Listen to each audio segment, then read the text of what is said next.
What's up, everybody? Welcome to the 9th episode of Boots, Banter, and Beyond. This is the show where we've got stories of Irreverent Warriors, where we're talking about how humor and camaraderie has changed lives for the better. I am your host, Eric Schessel. Today on the show, we are chatting with Jennifier Gray. She's an Army National Guard veteran who also owns an auto body shop. She also happens to be one of the ambassadors for Irreverent Warriors Connecticut. We're going to talk about all those things and dive into how she found Irreverent Warriors and the impact it has had on her since. Let's go.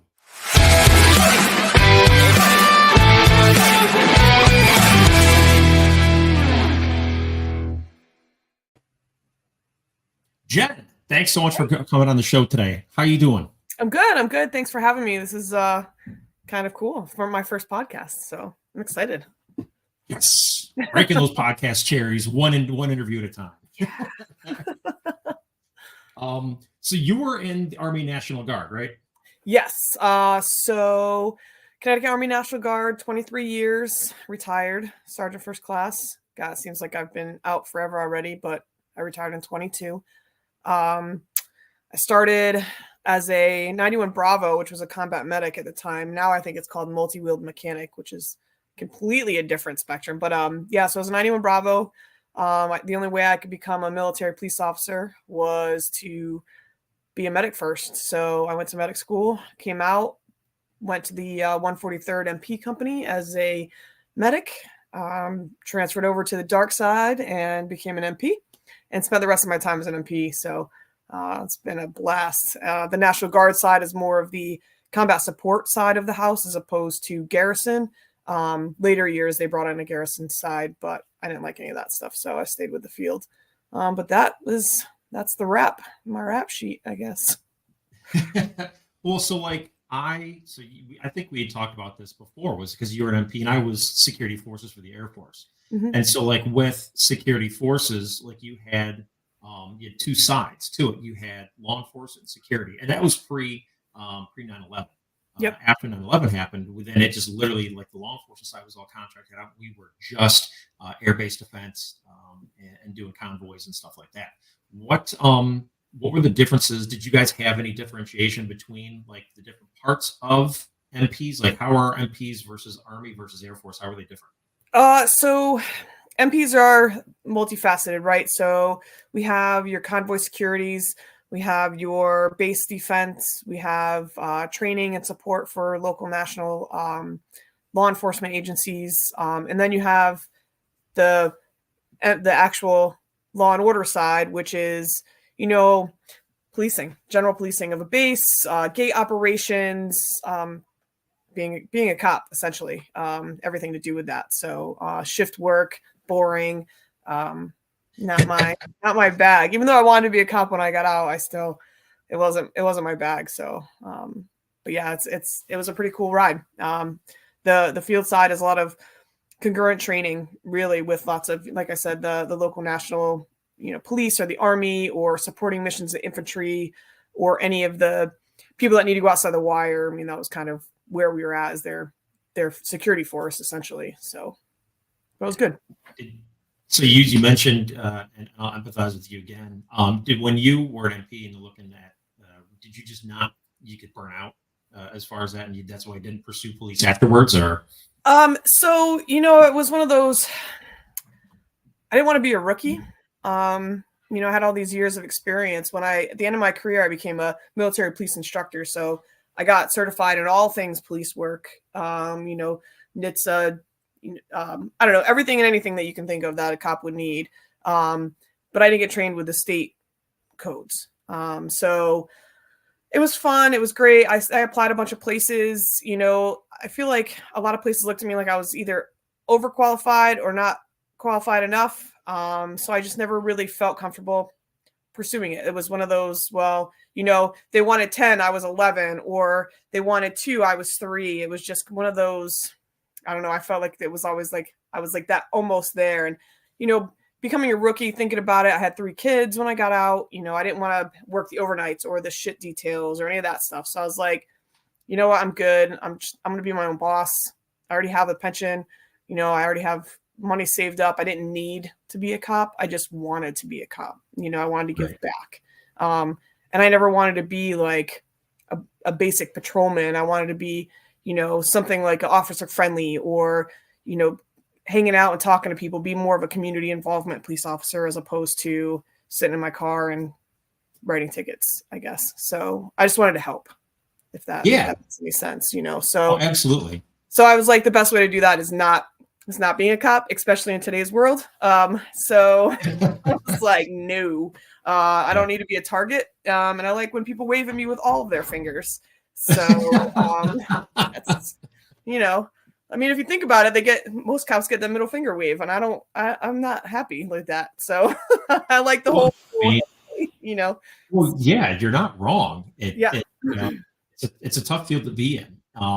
And when I got out, I would have loved, and I obviously didn't have the education and everything like that, but I would have loved to have been in like CSI or something like that. That's kind of where I wanted to go. I didn't want to be like in a patrol car, like police unit and stuff like that. Obviously, you got to start there, whatnot. But I wanted to get into the investigation side. Yeah. I mean, I think my ultimate goal was like ATF, but I was like, nah, my body's too beat up, so I can't. No thanks.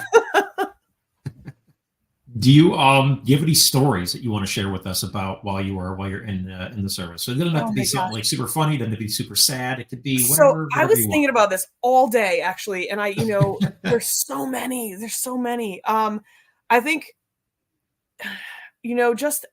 I think my favorite thing was training troops, right? Because I was a non-commissioned officer, so training troops is always my favorite because troops come up with, we call them Joes in the Army. I know everywhere is different, but the Joes would come up to you and they'd ask you some random question like off the wall, and you just have to respond. And I don't know how well it's gonna go. It might be a little X-rated, but there was one time like Joes say the craziest things.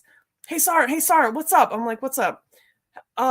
We have a question for you, but we don't know how to ask. I'm like, well, as long as you do respectfully, fine, whatever. They asked me about tossing salad. I'm just gonna leave it there. I've never been speechless in my life. It's like, all right. And every time I see these troops, still to this day, I'm like, oh my God, they asked me about this and I can't even, like, whatever. But, but Joe say the darndest things. So you start there and then you get into combat situations and, they have to go to the bathroom and you got to help them pee in a bottle or, just kind of keep them on the right path. But I think the thing that sticks with me like the most is the military police, like welcoming into the Corps. So there's like a whole long list of things that we do. But one of the things that really hits home was part of our induction ceremony, if you will, was reciting the names of the fallen, but calling them into attention and calling their rosters off and having each soldier that was coming into the Corps had a different name in their pocket. They had to memorize it and they had to say, "Here, sir," as we were going through it. So it was very humbling and very amazing. And I think that is my favorite story. Then we have the bagpipes play and like smoke going off and like this just wave of emotion and everybody's standing there in tears. And, I think that's my story. Like I loved it. That's why I was doing it, for all the people that weren't there, the people that we could replace with the new troops that not replace, but we could try to fill their boots or remember their legacy, So that's my favorite part about being in the military, knowing that there are people out there that are still coming in to do it. And,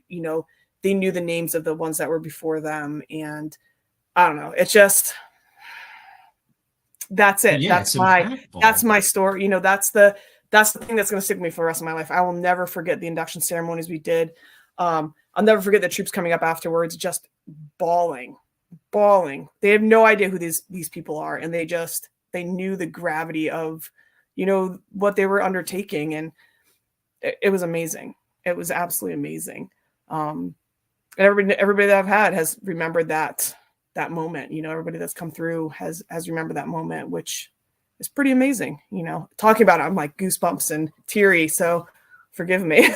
No, you're all right. No, but that's real emotion. And that's like, that's super, super impactful. And it sets the tone. It sets a precedent when you get inducted into that. So yeah, I get it. So from the funny side to the serious side and everything in between, if anybody's listening and they've been in the military for 2 days, they understand, that. Yeah, you're gonna Yeah, you're going to go from tossing salad to reading off the names of the Names deceased have fallen. within a 12-hour period. Yeah, that's me. So it's fine. So talking about the story, something that I saw that might have a decent story behind it is your nickname. I just happened to come across this, and how did you get the nickname Sergeant Jenny Fear? So Saying it, I'm scared asking. Like, no, it's not that bad. Actually, you're gonna be like, oh, that's it. So my first name is actually said Jennifier. There's an extra I in there, so it's F-I-E-R. So a lot of people say Jennifier. I'm like, that's not English because Pier is spelled P-I-E-R, right? So it's fear, Pier, same thing. So Jennifier. I've always been very regimented in my life. Everything's structured. I blame it on my zodiac sign. I'm an Aries through and through. We're very structured. We're very bullheaded. We're very right on like everything we do has to be perfect, right? Awful. So all my friends when I was growing up called me Sarge. I had zero interest in joining the military at that time. And it kind of snowballed into Sergeant Jenny. I'm like, can we just say my full name, please? It's Jennifier. Sergeant Jennifier would be better. And actually, one of my husband's buddies was like, Sergeant Jennifier. And I'm like, but I'm a staff sergeant now. He's like, I don't care. So it just kind of stuck with me. It's such a letdown. It's not a cool story, but it's kind of cool to me, I suppose. Well, no, it is because I mean, when you look at your name, like the spelling of it, the I in there initially, I thought it was because a lot of people they alter or change their name so people can't find them, or it's because of a nickname or something like that. So I literally thought it was like a on purpose typo. So dumb. And so is right. It's dumb on my part. I didn't know. I mean, but I'm also not going to go around and be like, hey, is that I supposed to be there in your name? Yeah. Oh my gosh. Sounds ridiculous. Imagine growing up with an extra I in your name and everybody like, you spelt it wrong. Can you fix right here? No, that's my right name. Are you sure? I'm like, yeah, I'm pretty sure. It's been like that since, birth. So sorry. I think I know how to spell my last name.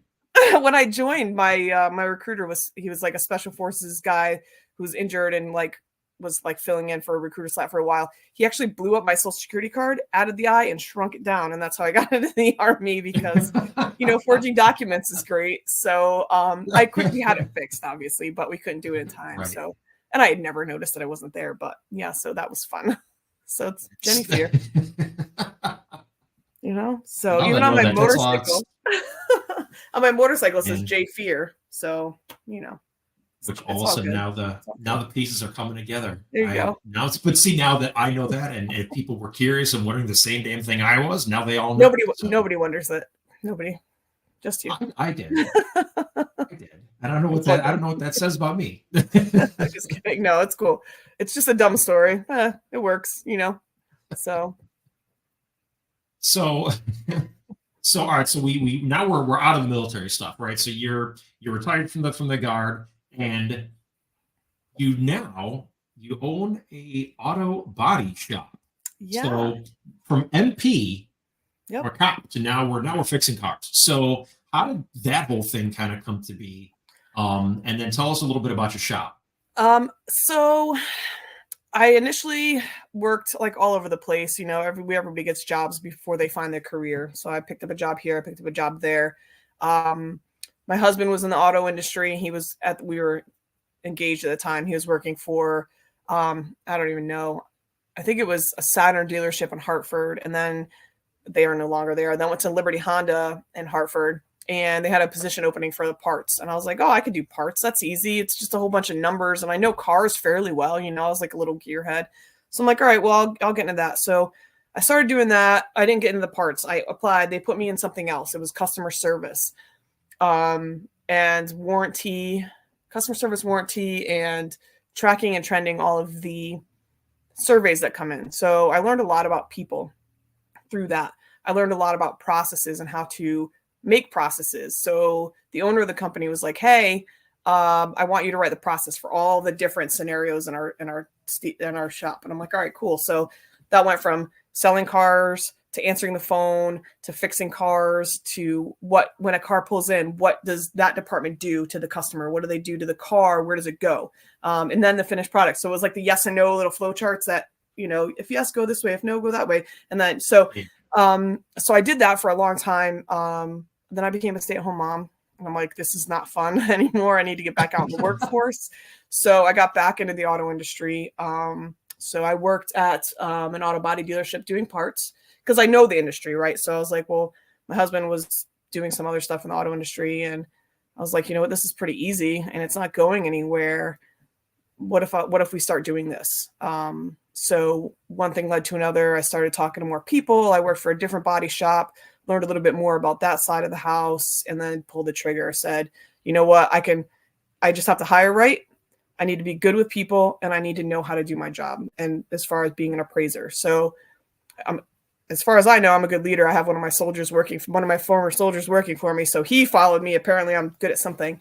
Customers are amazing. They love me. I have, lots of veterans that come through because I promote as a veteran-owned business. And it just works, hiring right and knowing how to manage people really, which I've learned from the military, really made it what it is. But yeah, there's a little scrolly thing. That's cool. So it's Farmington Valley Auto Body. It's in Canton, 2 Sherrill Drive, all makes and models. We don't do a lot of mechanical, but if it's involved in, a collision or something like that, we do it. I do offer discounts to military personnel and first responders because I feel that's really important. So just recently, there was a guy who was an Avon police officer stopped by. He had like a little he has a white Pilot, but on the top of the roof, there was a spot completely unrelated. I was like, you know what? You're a retired cop. I'm an MP. I do things for people like us. I took care of the spot for him. And, he was over the top happy. And that was like, I'd probably say I saved him like $2,000 because of where it was and how it was. So, I try to help out where I can, give back. But if anybody needs it, come on down. Sometimes you get me. Sometimes you get Sean. He's my appraiser. Again, another military type. He actually did the warrior hike with me, so he knows all about it. But yeah, it's a great shop. I love it. It's busy. It's something new every day. And it's giving back because I can help people, when they don't know what's going on with collisions or insurance or, just when you get an accident, nobody knows what to do, right? They're like, and they come to me and I try to like streamline that process to help them. So it works out really well for me and everybody else that's around. So. Right. You say it's up in Canton. It's right off of 44, I believe. Right? Yep. Yeah. So just gonna help people it's out. Behind the Mitchell Auto Group. So it's off of Colonial. I think it's Colonial. I don't even know the road it's on. Colonial Drive, and then it's Sherrill. So it's like a quick little right or left into the shop, and it's pretty good. A little hidden gem. Yeah. Yeah. Absolutely. Awesome. So we've gone through now your military background and everything like that. And now we've dug into the auto body. Now let's dive into Irreverent Warriors. So how did you find out about the organization and what made you come out? Because if I recall correctly, the Connecticut hike was your very first hike this past year. It was this past one. Yeah. So how did you find out and get involved and what made you come out? So everybody knows Nick. Anybody that's watching this that knows Nick, one of the owners of Two Brothers in Salem, big influence on my mental psyche. I was going through a lot. Sorry if I get emotional because I probably will. So I was going through a lot in my own headspace. So once you leave the military, you still need to find some way to have an adrenaline rush or a connection to people. And I knew that if I went to the adrenaline rush side, I'd probably end up doing something really stupid to myself or to others. Cause that's, so I tried to hold it all in and stay back. But Nick reached out to me. He was like, hey, he saw me and we saw each other occasionally. He's like, hey, you really need this. He's like, it's going to be good for you. I'd already had a service dog, or I have a service dog. I've been getting off the anti-anxiety meds that I was on. Those were awful. So I was kind of at the end of that where I was just off of them and everything was going smooth. And I'm like, all right. So I saw Nick at his Greek Freak release, which was an amazing beer. Hopefully they re-release it. Oh my God, it's so good. It's a tasty beer. It's very good. So we were there and he was like, hey, you really need to do this. He's like, I did it last year. It's great. You know, I saw his pictures and all the Silkies, like who doesn't like wearing little shorts. So I was like, all right, you know what? Let's go. So I went in and I grabbed 2 of my buddies. They both did it with me. One was a soldier at the end of my career. One I trained as an MP and then he became my soldier. So it was kind of a nice little group. I showed up expecting the absolute worst. I'm not going to lie. I thought it was going to be a VFW bar or a Legion bar and, oh, my war story that wasn't true. And, oh, you know, this war story that probably wasn't true either. And there I was on the grassy knoll that was, you know, 17 years prior to me even existing. I was like, I don't want to deal with that. Like, I didn't want to hear war stories. I was like, whatever. So I prepared for that because I was like, I'll just go do it. And then if I don't like it, I'll leave. You know, I know Norwich well enough. I'll just take a right and head back. So I went, I was like, all right, let's do it. I got some Silkies. I was excited. I'm like, let's go. So I did. And in the beginning, I was like, all right, everybody just kind of hanging around. It was chilly. I'm like, this is going to be lame. Then I saw you with your all-American everything. And I'm like, oh boy, this is great. And Nick's like, well, that's Eric. He's the director, blah, blah. I'm like, awesome. So I'm like, this is great. Here we go. And I saw your veteran motivator, that one. That's right there. I was like, what the hell? So yes, stay on the sidewalk. So the more we got going and talking and people were chanting and cheering, and I didn't hear not one story about woe is me or let me boost my chest up or, you know, this is what I did. And nobody said any of that. All they wanted to do was heckle each other and have fun and just be positive and be in the moment. And then like people would get talking and be like, hey, Marine, hey, Air Force, blah, blah, blah. And then it was laughter and it was everything that I expected it not to be. So it was great. Fantastic. And we were about halfway through the hike. Maybe it was our last stop before Epicure. I think it was our last stop before Epicure. And I was like, I need to be a part of this. I need to do more hikes. I need to be involved. Like my whole day was made or my whole year was made on that day. Like changed everything for me. Like the day after I missed it, the day after that I missed it, I started reaching out to people in the group. I'm like, hey, how's it going? I still talk to some guys that I met. Like, I don't know, one of them, I'm not gonna say his name because he'll probably be embarrassed, but I literally talk to him every single day now. Like, hey, you good? I'm good. We're great. You know, that's what I needed. I needed that for my mental psyche. And it's everything and anything I can do to support the mission. I'm going to do it. You know, that's my giving back. That's what I was needing, you know, when I wanted to be a cop. That's what I was doing when I was serving. You know, I just wanted to give back and help others and helping others helps me. I think I told you that in one of our little chats. Like the more I can help somebody else, the more it helps me. And then the more it helps me, the more I can help others. If that makes any sense. So yeah, because I'm the same way. Yeah, but that's where I love I'm trying to get down to DC, but I got sidetracked. I might be doing something else instead, another veteran mission. I'm definitely doing the ones in Mass. Obviously, I'm going to do the one in Norwich, and I'm going to try to pick up a few others, you know, here or there if I can this year, if my schedule permits. But yeah, I'm looking forward to them. They're so much fun. Like, right. Can't wait. Like I'm like anxious for them to get here now. I'm like, all right. I'm like, I check off. I have a countdown on my phone. I'm like, yeah, okay, we're gonna do so. Yeah. So it's pretty incredible. So what we have going on is just, again, no words, but all the words to say great things about it. So. And I am so glad that you had the experience that you did, because I mean that's big. That's huge. To hear the side where someone said that, you know, I didn't realize at the time, but I needed this. And it wasn't what I expected it to be. And for you to come out of that with everything that you wanted and more, and the fact that you continue to talk with some of the people from the Silky Life, like that's why we do this stuff, is for what you've experienced is the whole reason the mission exists, and the whole reason that the Silky Hikes exists. And so like to hear that warms me all up in here and helps with my drive and my own purpose. So awesome. That's the thank same you for like that. Me for you is you know, and now that makes me feel great. So thank you for that. So it's great. I love it. One of the things in our conversations that has stuck with me since is, feel free to go in depth with this as you want, was when we were at the hike back, the documentary screening. You and I had a conversation afterwards, and at one point you told me that you were very happy that you were able to bring your other half with you to experience that with, because afterwards he told you that he finally got it.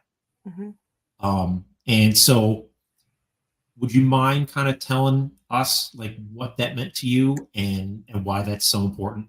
Yeah. So first of all, if nobody's seen the hike back, you got to see it. It'll change your entire life. Some of the stories on there were incredible. So whoever did the documentary, don't ask me his name right now because I couldn't remember, but it was an incredible documentary. Yeah, there you go. It sums up everything that, we do and what we're here for.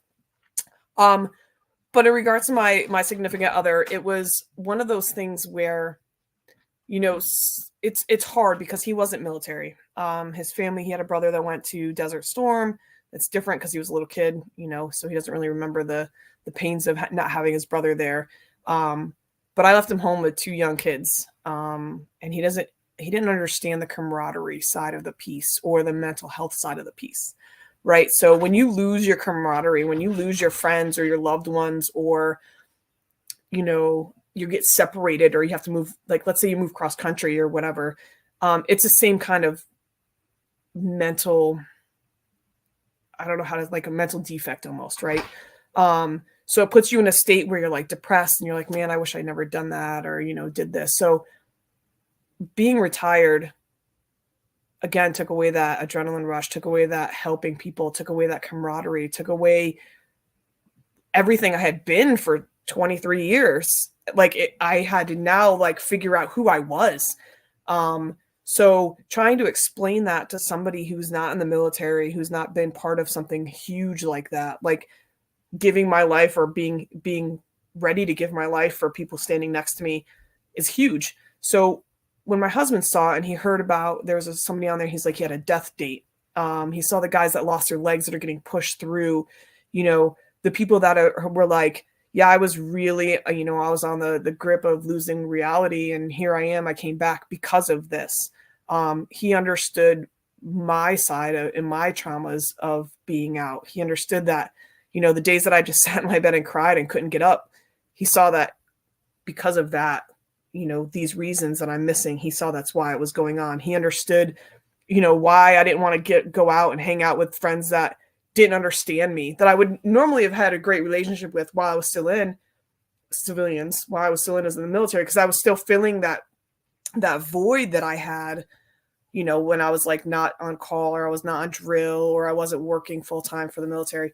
So he got it. He saw it. He was like, wow. He's like, so it really affected you that. And I'm crying through the whole documentary, of course, because it's moving. But he understood, and he saw my breaking points over and over and over again. Not that I was ever going to pull the trigger, but I was probably pretty close. Had I not found the IW, I'm sure my life would be very different right now. And I know it's only been a short time that I'm in, but it was rough. I was drinking all the time.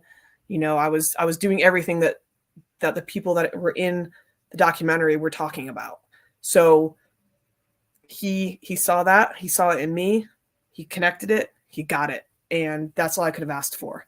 And now he understands my drive to just be around like-minded people and finding those that are, losing their way because they don't have the camaraderie. So he gets it. He gets it now. And that's super important, Yeah. And it's, I'll say that you got a good guy, right? Because he's all right. He's all right. You're gonna keep him around.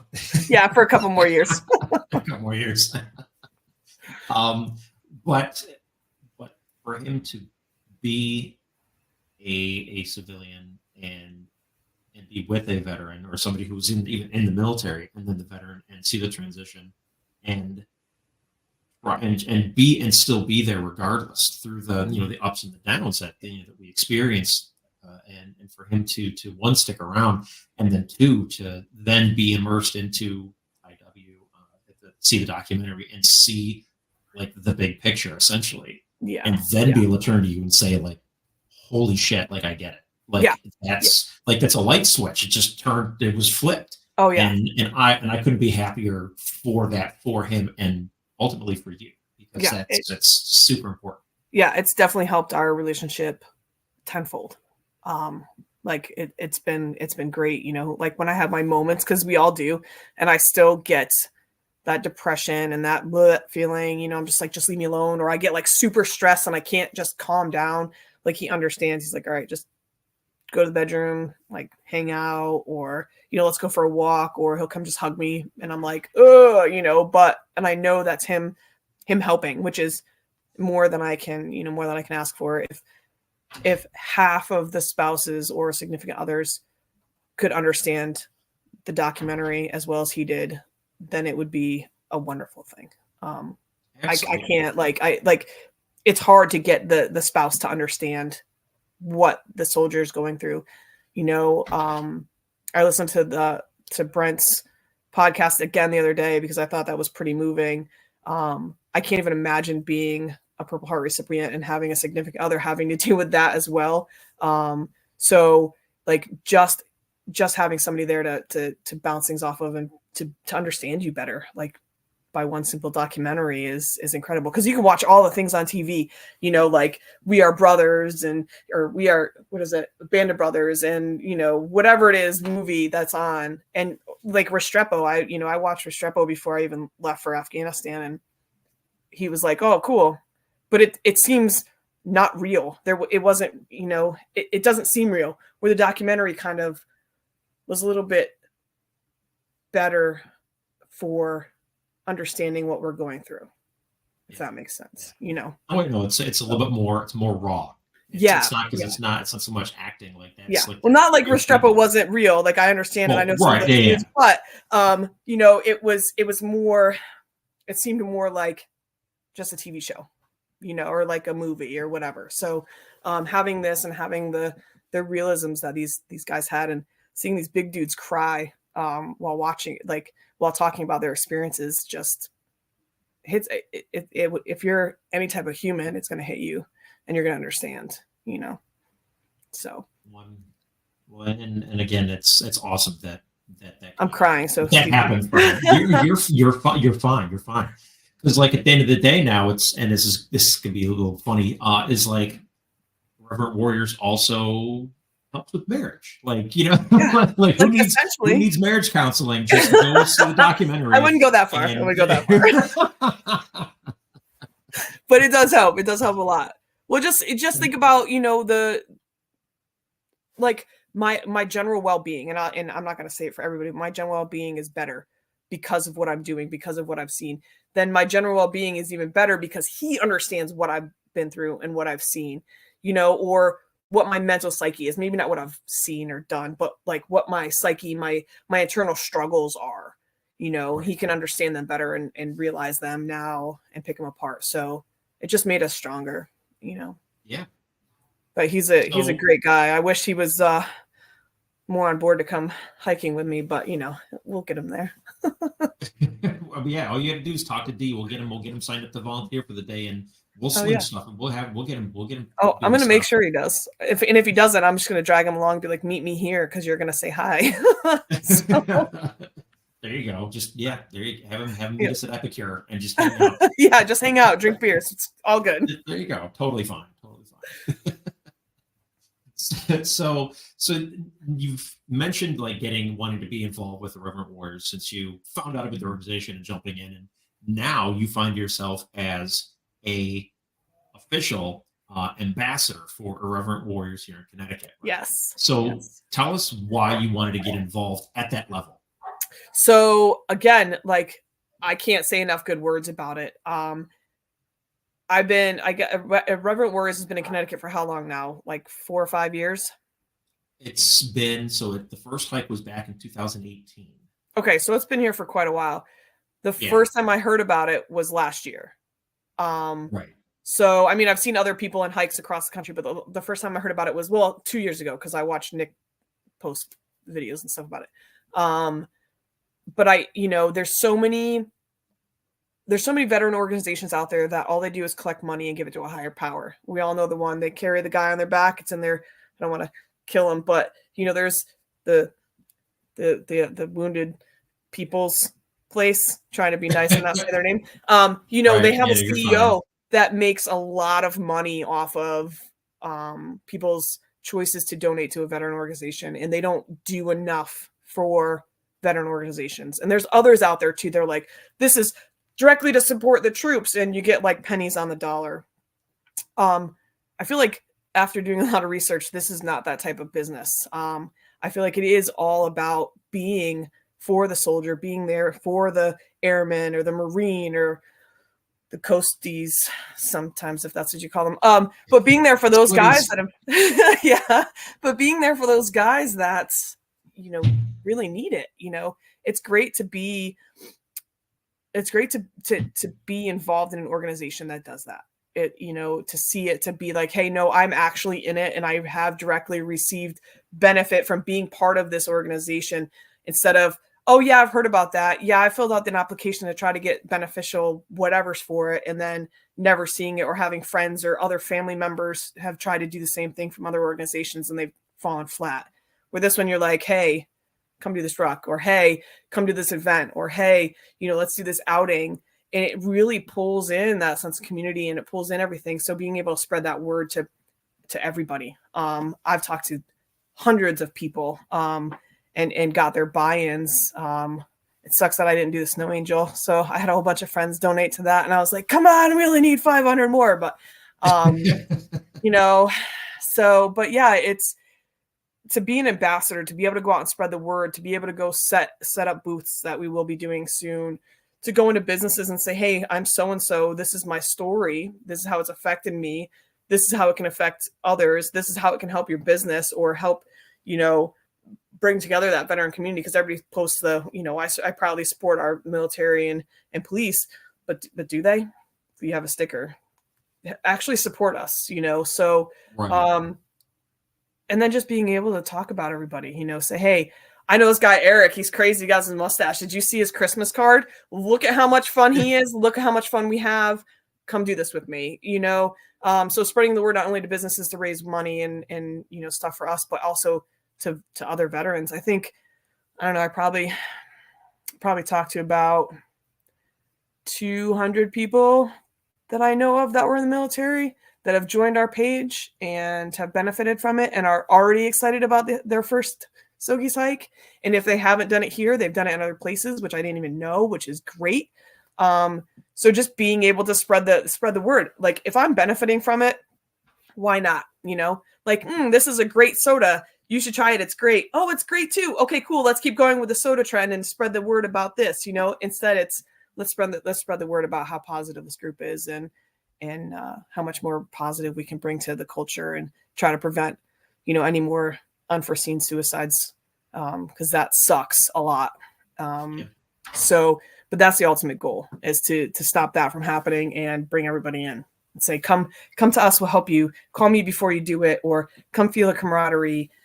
So that's why I'm an ambassador. I know I rambled a little bit there, but no, you're good. I'm sold. Where do I register? Where do I register? Who's this Eric guy? Where do I register for this hike? What are we? I want to go literally show people with your mustache and a Christmas tree. I was like, this is our district rep, a local coordinator. So look how much fun he is. Don't you want to be part of that?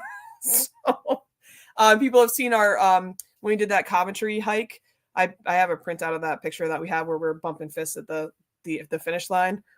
Totally amazing. People are like, oh, what's that? I'm like, oh, glad you should ask. Let me tell you about my story. And then I tell them about the story and bring them into the fold. So, but that's why it's important. I just want to get the word out. I want to stop the suicides. I want to stop having people crying in in their rooms because they have nowhere else to turn. I just want to bring in that fun and just have fun and be like, it's like drill weekend, or it's a weekend out in the field with the guys, or, all that I'll call it douchebag camaraderie, because that's really what it is. So just bring back that fun that we all miss, that we all need, whether you're in or out, whether you're still in serving or you're not, it's still great to get out and have a good laugh. So absolutely. And I feel your passion. as you're talking about this stuff. So it's, I know I ramble and my sentences aren't like working, but this is how passionate I can't even focus. Like I just, so. No, you're absolutely fine. Because like I said, it's contagious though. Like listening to you talk about it, it's like, am I doing enough right now? Do I need to go out and just start banging on doors? I literally feel like I should I be doing? I do have the Irreverent Warrior donation box on my desk. So if anybody's listening, I do have it at my shop. So anybody who wants to donate can always stop by and throw a 50 cents or $1 in there or whatever, and help out that way too. Or if know anybody that that wants to, again, it's 2 Sherrill Drive, Canton, Connecticut. Come on down, donate or get your car fixed, whatever you need. Oh, there you go. There it is. So we are doing our best to spread the word. So it's good. It's good stuff. I love it. I hope it doesn't go away. I really don't. So. Well, I won't let it happen. Yeah. as long as I draw breath, there will always be a hike in Connecticut. Good. If not, we're just going to go ruck ourselves anyway. So. Right. Just go figure something out.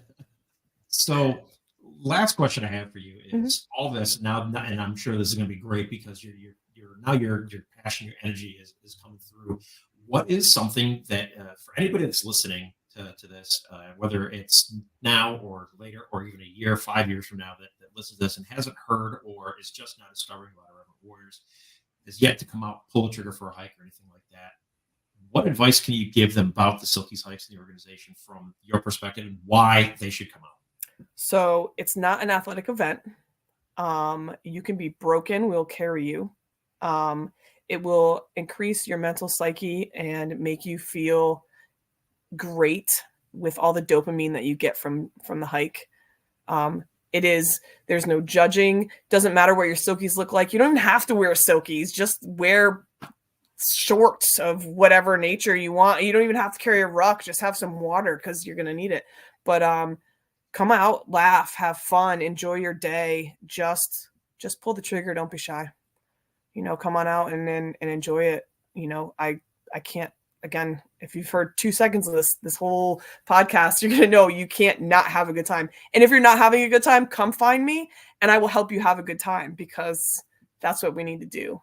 So you will have the best time at an Irreverent Warriors Silky hike. I promise you. You won't go wrong with it. Man, you're like the official spokesperson. Sorry, I'm not trying to be. No, you're fine. I'm not saying it that way. I'm motivated now. Like I want to go to a hike. Like I want to experience it right now. Just come out and do it. Just do it. Is it September yet? No, I know. It feels so far away. We should have a practice hike. We could set that up. That would be but awesome. Also we could use and Bob McKinley for saying this. He won't find out till later. But we could use the Milford Silkies hike on May 18th as a practice hike. Yeah, well, why don't we just infiltrate? Why don't we? You know what? Here's my thing. If you haven't done a Silkies hike yet and you want to infiltrate a place, let's go infiltrate Milford. Infiltrate it. We'll be stealthy, hide in the back, and then just be really loud and fun. Not loud, obnoxious. Actually, now that I think about it, there's a faux pas there because guess what? This isn't going to air till after that. So that's okay. Sorry, we had a brainstorm about it. So future us is going to see this and be like, past us, we need to make sure that we do that. Yes. The Milford hike will come out. So that is scheming between you and I that future us will see and be like, definitely for next year. Perfect. For next year, yes. Right. So we're talking about the 2025 Milford hike, not the 2024. Yeah, that's what we're talking about. Don't get it twisted. Yeah, don't get it twisted. We don't make mistakes here. Well, I think that about wraps it up. Jen, thank you so much for coming out and spending time with us today and talking. Thanks for having me. Service. No, I have to thank you because, like I said, your energy, your passion has really shown through, and I'm super excited now. Not that it wasn't before, but I'm right now, like I'm just super amped up. And I can't wait to see what you do as an ambassador, as a auto body shop owner. I hope that you continue to do wonderful, great things. And thank you for coming out and sharing your stories with us. We really, really super appreciate it. Yeah. And if anybody wants to hit me up, I'm on the IW page. You know, if you are afraid or have questions, you know, I'm more than willing to answer any questions that anybody has about my experience or, you know, others' experiences, because everybody's kind of, I feel like a big sister. Everybody kind of asks me or comes to me. So please feel free to reach out or just show up and shake my hand and say, hey, I'm so-and-so, and this is my story. And I'll be like, hey, okay, cool. Let's laugh about it, you know? So not laugh about your story, but laugh about life. So. Yeah, we promise if you tell us a story, unless it's meant to be, we're not going to laugh at you if you tell us a good story. But if right. we're gonna laugh. We won't laugh at you. So don't talk to me about tossing salad though, because I like Caesar salad. So. All right. But thanks so much for having me. I really do appreciate it, and hopefully we can keep going forward with this great organization and get more more people involved. Absolutely. And there you have it, ladies and gentlemen. Thanks for everybody for tuning in. Be sure to share this episode far, far and wide, so we can bring a little bit of humor and camaraderie to anybody who might need it. Until next time, ladies and gentlemen, stay irreverent.